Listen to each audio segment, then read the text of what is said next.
Agency سے پوچھ لیتا ہوں 2014 کے دھرنے میں تو آپ مجھے بتاتے تھے یا ہم سب لوگوں کو بتاتے تھے کہ رانا ثناء اللہ اتنے افراد کا قاتل ہے. آپ ہمیں یہ ایویڈنسز دیتے تھے کہ یہ شہباز شریف کے آرڈرز کے اوپر یہ قتل عام ہوا ماڈل ٹاؤن کے اندر. ہمیں یہ بتلایا جاتا تھا کہ داتا صاحب کے بم دھماکے کے اندر یا مختلف شرائنز کے اوپر جو بینڈ آؤٹ لیٹس کا جو ان کا ان ایگزیکٹ سینس یا ان لٹرل سینس جو ان کا پروموٹر ہے وہ رانا ثناء اللہ ہے.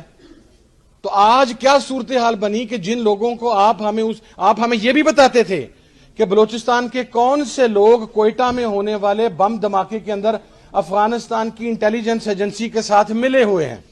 آپ ہمیں ڈاکومنٹس دیتے تھے, آپ ہمارے سامنے ڈاکومنٹری ایویڈنسز رکھتے تھے کہ یہ میاں نواز شریف صاحب کا وہ فارم ہے, میرے پاس ابھی بھی موجود ہے ریئل شیپ میں.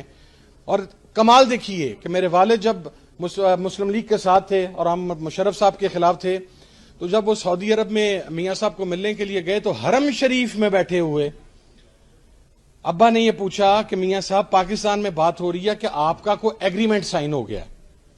تو وہ کہنے لگے کہ صاحب میں گواہ ہوں اس چیز کا, اور میں قرآن کے اوپر اس چیز کی قسم دے سکتا ہوں کہ وہ کہنے لگے صاحب جھوٹ بولا جا رہا ہے, میں حرم شریف کے اندر بیٹھا ہوں, یہ میرے سامنے خانہ کعبہ ہے, میرا کوئی ایگریمنٹ سائن نہیں ہوا. اور اب میرے پاس وہ ایکچوئل ایگریمنٹ ہے جس کا فائل نمبر بھی موجود ہے, جو ریکارڈ کے اندر جا کے چیک کیا جا سکتا ہے.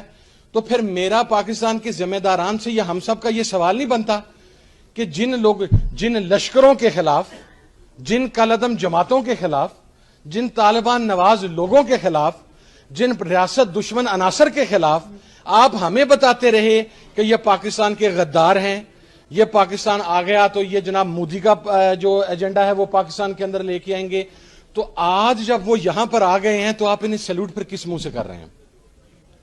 پھر اس کا مقصد یہ ہے کہ پاکستان کے اندر غیر ملکی طاقتوں کا ایجنٹ بن کر یا سامراج کا ایجنٹ بن کر آپ اپنی عزت بھی کروا سکتے ہیں, آپ ایوان اقتدار میں بھی پہنچ سکتے ہیں.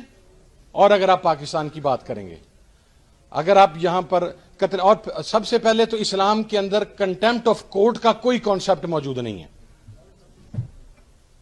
ہمارے ہاں پرابلم یہ ہے کہ ہم ان فیصلوں کو بھی ڈیفینڈ کرنا شروع کر دیتے ہیں. کنٹیمپٹ آف کورٹ کا کیا مطلب ہوا؟ جناب والا ماڈل ٹاؤن کی وہ بچی بسما آپ کی عدالتوں کے باہر رات ساری رات بیٹھی رہتی ہے, تو رات 12 بجے اس کی عدالت تو نہیں کھلتی. یہاں پر بچوں کو چائلڈ ملیسٹیشن ہوتی ہے, یہاں پر ریپ ہوتا ہے, یہاں پر قتل عام ہوتا ہے, یہاں پر لوگوں کی عزتوں کے ساتھ کھیلا جاتا ہے. لیکن ہماری عدالتوں میں تو وہ کیس 20 25 سال.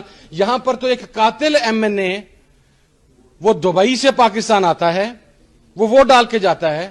یہاں پر تو وہ آدمی جو کہتا تھا کہ میں پاکستان فوج کے جرنیلوں کو پاکستان کے بارڈر پر لگی ہوئی باڑ کے ساتھ لپیٹ کر تو میں انہیں کھینچوں گا, اسے آپ سپیکر کے پروڈکشن آرڈر کے بغیر قومی اسمبلی میں لے آتے ہیں ووٹ ڈالنے کے لیے. اب اسی ہمیں بتایا جاتا تھا, میں ذمہ داری سے کہہ رہا ہوں, ہمیں بتایا جاتا تھا کہ یہ محسن داوڑ اور وزیر جو علی وزیر ہے یہ پاکستان کے مخالف ہیں, یہ پاکستان کے دشمن ہیں. تو جب آج انہیں وزارتیں دی جا رہی ہیں تو پاکستان کی سیکیورٹی اداروں کا کام پاکستان کی سوورینٹی کو پروٹیکٹ کرنا ہے. اگر آپ پارٹ نہیں ہیں تو پھر آپ ایسے لوگوں کے پاس کیسے یہ چیزیں جانے دے سکتے ہیں؟